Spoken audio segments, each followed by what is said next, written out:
Hello there, thrill seekers. I am still at Hokyoji Zen Monastery doing a sesshin with them, and I am not able to make a new video for you this week, but I'm putting some up. But I will be talking live at Hokyoji on Sunday, February 18th. The time I don't know exactly yet, but I'm going to give you a link to where you can find out about that. It's at hokyoji.org/Sunday-talks. That's hokyoji.org/Sunday-talks. And I'll put the URL on the screen in its complete form because I'm kind of truncating it here as I talk. But that will get you to the times and when and how to tune in and all the info if you want to tune in. So, for your entertainment and edification, I have prepared a video from my past to show you. So take it away, Brad from the past. A few more.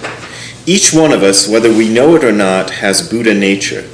That means you are included in all things, manifesting the true form of reality.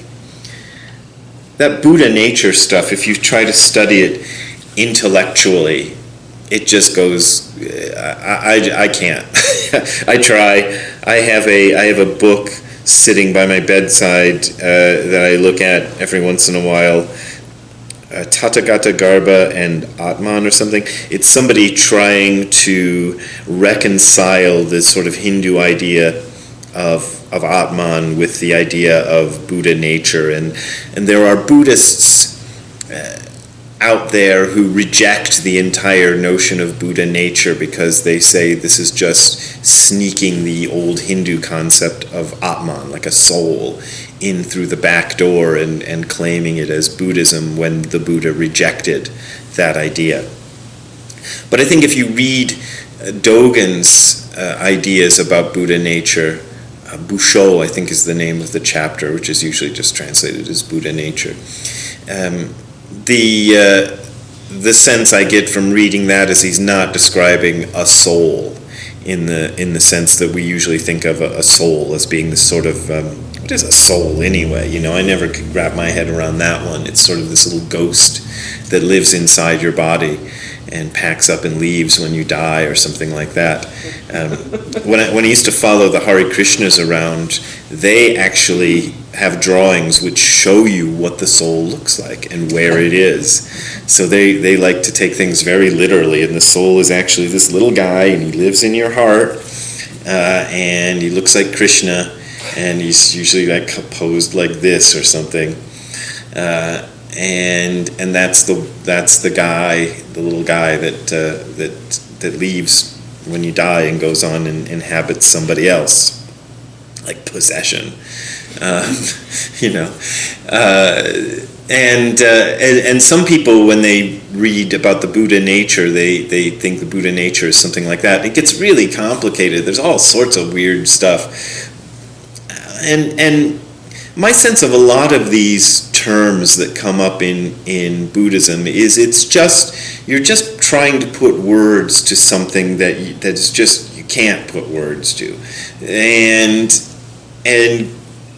it helps a little bit to have a concept of what you're going for. As Nishijima Roshi used to say, as I said yesterday, people like explanations. So, you give an explanation, and you try to give a true explanation, but every explanation is a false explanation. There's some, not to plug my own book, but a lot of this book is about the precepts, and there's a I didn't mark the page, so I'm not even going to try to find it, but there's a precept against lying. And one of the ways Dogen interprets that precept is that everything you say is a lie. So you can't avoid lying, but still we take a vow not to lie. So it's a bit like walking that weird little parallel bar or something. You're trying to kind of say something true, knowing that it's impossible to say something true, and that's where you get concepts like Buddha nature and all of that. It's just people trying to to put words to something that you can't put words to. Let's see if we can get a few more of these. The form of reality lies open before you. Doubting this is wasted effort. Oh, yeah. That's the other thing that I initially found very interesting and very frustrating too about Buddhism in general, was that the idea was that the ultimate reality was right here. It wasn't somewhere else. And I kind of, when I first encountered that idea, I kind of thought, well, that can't be right. Ultimate reality has to be somewhere else, because this is just, Wadsworth, Ohio. This isn't ultimate reality. It's Bozeman, Montana. Come on. Whatever it is, wherever you are. But they're saying, no, this is ultimate reality. This is it. This is the whole shebang. This is the thing. This is the thing that you're searching for, is right here. And doubting this is wasted effort. Yeah, we all tend to doubt it, I think, but it's kind of,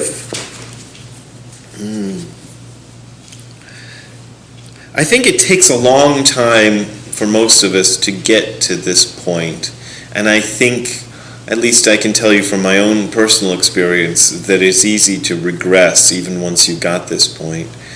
But we sort of think that our normal state of mind is the right state of mind, or the natural state of mind. And I'm not talking about like the difference between being like this. I hope we're all sort of sober here, and being on a big acid trip or something. And there's this idea that there's this optimal state of mind that's going to be this weird sort of psychedelic thing.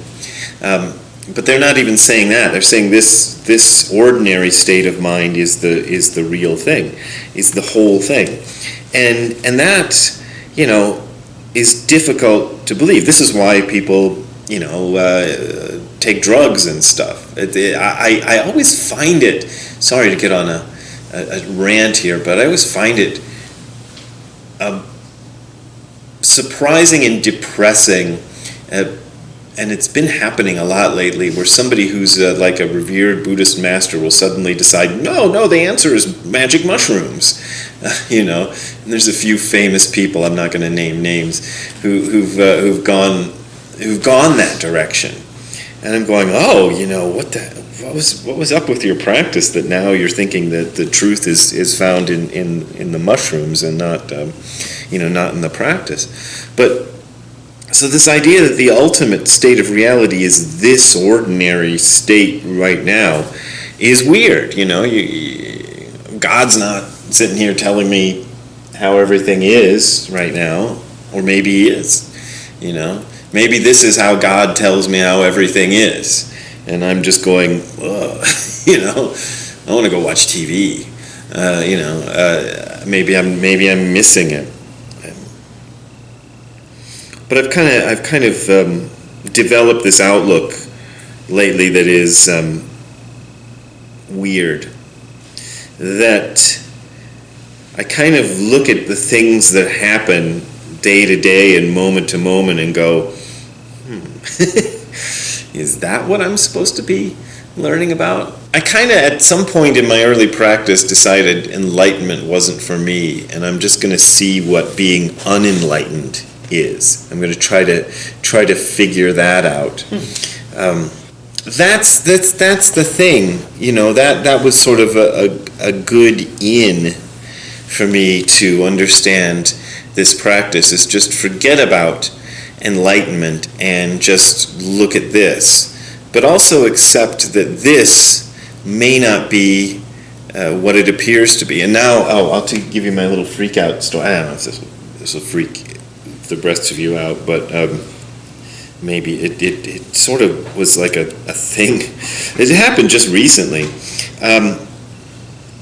I was asleep and I was having a dream, and in the dream I'm in Shibuya, which is a part of Tokyo that's, I lived in Tokyo for 10 years, and Shibuya is whenever they show you that, a bunch of people crossing the street all at once and it looks crazy, that's Shibuya. And that's Shibuya Crossing. And it's, it's a lively area where there's something going on, at all hours of the night, and there's lights and stuff.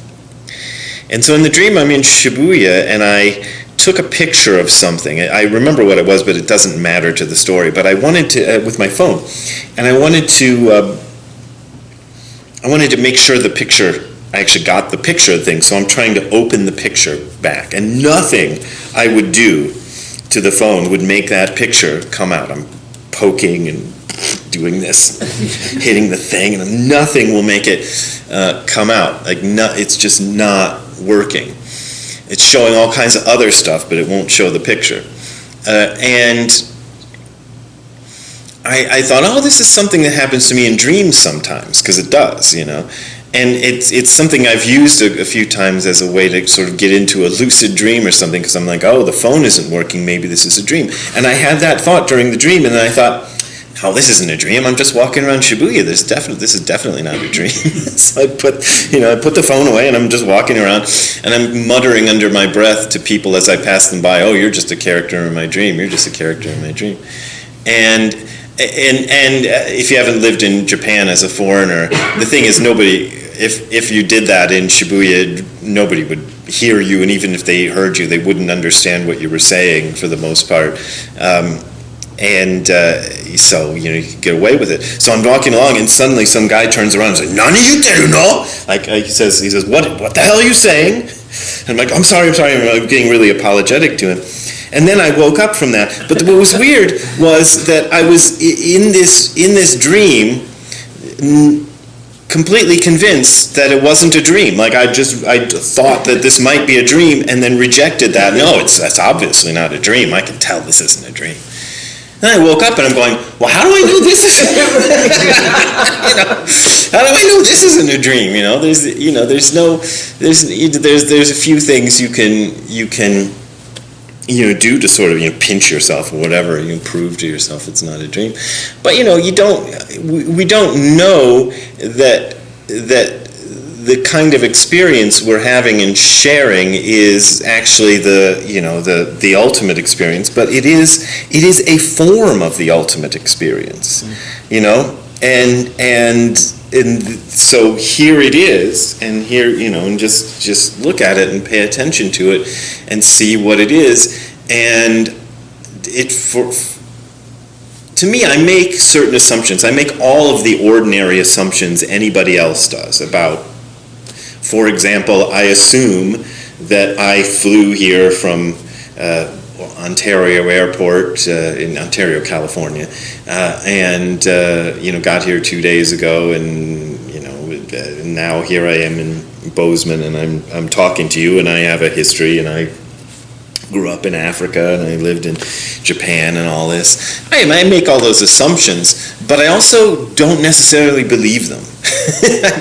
I kind of take them with a grain of salt. I'm like, yeah, that's probably what happened, and I'm just going to go along with that because it works. But I don't assume that that's the whole story. I kind of believe that there's something else going on, but I don't know what it is. So don't ask me what it is. For the time being, it takes the form of me sitting up here and talking to you and drinking out of this cup. Can I ask a question? Sure. So, if our true self or universal self is not the self we imagine, right? You said something like that. How does that relate to how do we interact with other people, right? Their true self, their imagined self, how they're presenting. Can you talk about that? I just try to be nice.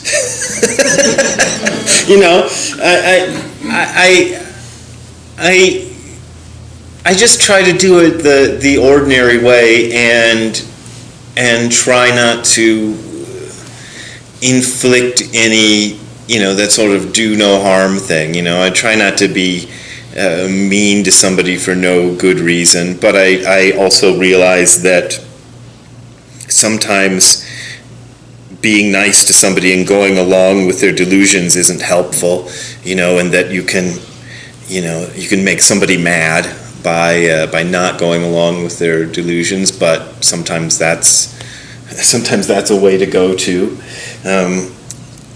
And I think you just do it the ordinary way, the way everybody does it, and you just try to be as decent about it as possible, knowing that there isn't in a sense there's somebody else out there, there's you out there talking to me, and you're unknown. I don't know your personal backstory. I'm not trying to pick on you, but it could be anybody. And so, I have to try to. I don't have any. I used to wonder actually if my teachers had some kind of psychic power to know what I was thinking or something like that. Just because sometimes they would say things that I would be like, oh, where did that come from? But I think that sort of thing that some people have is a kind of an intuitive ability that the people who even possess that ability are probably not consciously aware of. I've been accused of doing that myself, where people are like, how did you know I was thinking? And I'm like, I didn't know what you were thinking. I just said a thing, I don't know what you were thinking. Having done this for a while, I've encountered people who are very insistent and a little bit odd, who would accuse a person of something like that. But yeah, I just think I think this reality presents itself in a particular way, and that there must be something important about the way that reality is presenting itself at this moment. There must be a reason for it. There must be something important, and my conduct here in this space is therefore important. And so, as RuPaul says at the end of Drag Race, don't F it up, I try not to F it up too much. At the same time, I've gone through this stuff long enough to know that this isn't that I'm probably not seeing things. My perceptions and my conceptions are not reliable. That's the way Nishijima Roshi used to put it. Perception meaning the sort of material outlook, your sensory perception of things, and that there's a table here and all this stuff, and then your thoughts about it, often based on that sensory perception, are both unreliable. And he would say that the reliable thing is intuition, and following intuition is the way that you navigate yourself through this life the proper way. It doesn't mean I always manage to do that, but you try.